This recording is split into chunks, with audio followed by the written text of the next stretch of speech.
I just played Remnant 2 after a long time, after beating Remnant 1, which I played in 2021. I didn't remember the game, but since it was a Souls-like, it plays somewhat similar to any Souls games. My biggest complaint was that if you were playing on a controller, you weren't able to map your controls, and I don't know if that is a thing on console, but on PC you couldn't. I wouldn't dislike this option if you gave me the usual Souls control, but no, the dodge was on X and M, which was an odd choice that I couldn't really get into until the end of the game. Dodging also felt weird because it didn't feel that responsive or really fast. You were supposed to get a fast roll. So in Dark Souls, you have a fast roll and a fat roll, depending on your equipment load. In Remnant 2, you can tell that you are light if your equipment load is green, and if you are overweight, then your equipment load is in red. A very elementary way of telling you that green is good and red is bad. Make sure you are never in the red, which is a way to live through life. Now, let's talk about how this game is different from most games, and the first thing is leveling. You know how in most games you have an XP bar that levels in the normal way, or if you play Dark Souls, you need enough souls in order to get to the next level. This game isn't like that because I feel like there is a divisible XP bar, but it isn't really easy to tell when or how you are leveling. You can level your health, stamina, another thing, from what is an arcane system type of thing. What I mean is that you get a card, level up said card, that helps you the most, and level it up whenever you get a point to be able to. The sad thing is that you can't level up your class the same. You have to use the class in order to get XP. In theory, that makes most sense, but it sucks because the leveling takes a long time, especially since I feel like most people are like me and level two classes at the same time. That means you have to use your two abilities from your class during any fight, which is trash because you have long cooldown from the abilities, and the XP you got from fighting was minimal compared to what you needed to level up. Plus, levels of both classes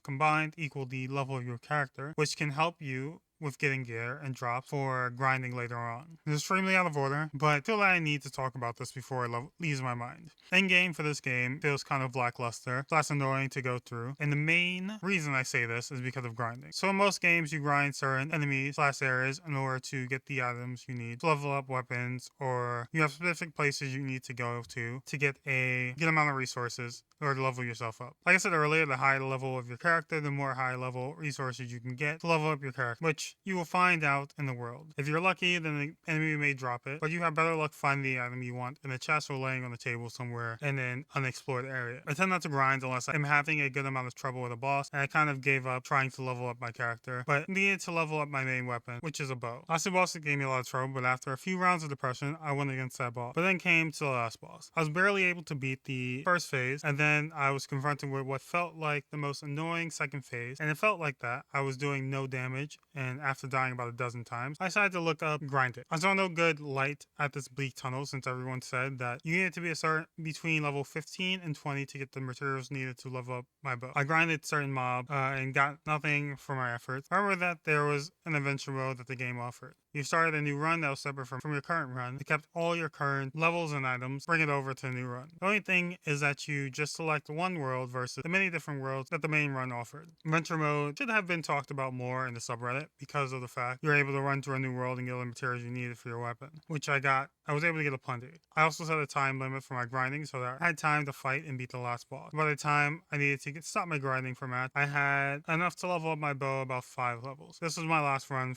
at this boss, and like movie magic, I was able to beat the boss at the end of the stream. I didn't like the boss since it moved around a lot, and the second phase was a lot more annoying because of what you have to deal with. Even when I beat the game, there was no happiness that the game was amazing or great, but not the game was done and I could go to another game. The main reason was because my class felt useless at this point. I started regretting even choosing it. Classes in this game are a thing because you get perks from the class as you decide to select. I chose Hunter, I believe, which is someone that takes a dog with them as a hunt, and the dog can support you by tanking while you fight. Perk you get makes it so that the dog can take even more damage as you rank up more in the perk, which is why I said I was not happy with it later on. Early on, I was happy because I had a companion that could tank for me while I fought because I was doing a solo run, and it was great. Then, after fighting a few bosses, I realized that my dog wasn't able to aggro them anymore, which is fine when they were on the ground because she could just bleed them. She became useless, which sucks to say because it was fun running around with her, but the boss flew around, she wasn't able to do anything. I think that is what frustrated me the most, was that something I grew to like so much wasn't optimal anymore. I did have a secondary class, which was Medic, that was very useful since I was able to heal myself without having to rely on the Dragon Heart. Gameplay wise, it felt very repetitive because depending on the area you were in, it will kill the same enemy type, and enemy type, and you have to deal with hordes coming at you until you wipe them all out. It isn't zombie game level of mobs, but it feels like you get close because of the fact that it is hard to fully clear a map, but doesn't make sense in a game that refreshes the map if you rest or leave the zone. The reason I say that is because I have tested if I can clear an area in AFK without enemies popping out of the blue, but usually I do, even if you kill all the enemies in the area. So you wouldn't be able to take a break in AFK before a boss. Just in the world, you would have to go rest and reset the world in order to take a break, which sucks because that means you run through enemies to get to the boss. Fighting also felt boring because it is an FPS Souls-like. You shoot, dodge, heal, and use any abilities that you have, such mods that you can put onto your weapon. I also felt that you should have been able to equip more than one main/secondary weapon so you can change it up depending on the enemy type. You have to go into your inventory and switch out your weapon. Because of how annoying it is to grind for materials, it doesn't even feel good to try out/level up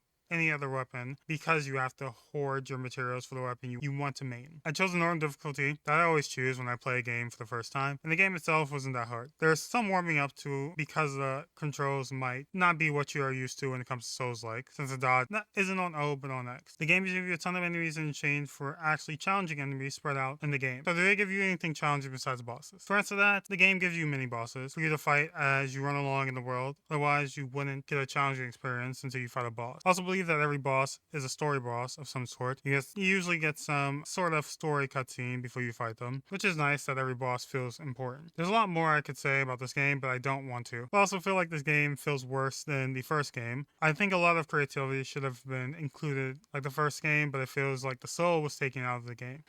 The areas felt more complete, but I felt like there were a lot hidden from you based on side quests put into the game, which is fine. It makes you work in order to get different gear and items that can help you in the long run. But I didn't really feel the need for other weapons once I found the bow, since I rather use a bow in shooters, since there is more skill with the bow than with a gun when it comes to using it. If I can add some sort of excitement to a game that has a very dull combat system, then I'll try to do that. I do feel that I would have had more fun doing a melee only build, but with certain bosses that wouldn't really work since there are some airborne bosses, but most of the bosses are on the ground, so it would still be viable. Another thing I didn't care for, there are so many of the bosses were fast, it was hard to react to them without putting up your sensitivity to the max. I feel like for them, I would have just added some type of parry system to the game. It makes it a little bit easier to deal with. We will be talking about another game I beat that had a parry system that I didn't use until the end of the game, which is Themisia. Anyway, my name is Only the Incubus. That has been my time. I will see you all again next week. I love you all. I hope you all have a good, amazing week. That has been all. I hope you enjoy a new game / title to enjoy, because we all discover something new in life. Later days. Peace, baby.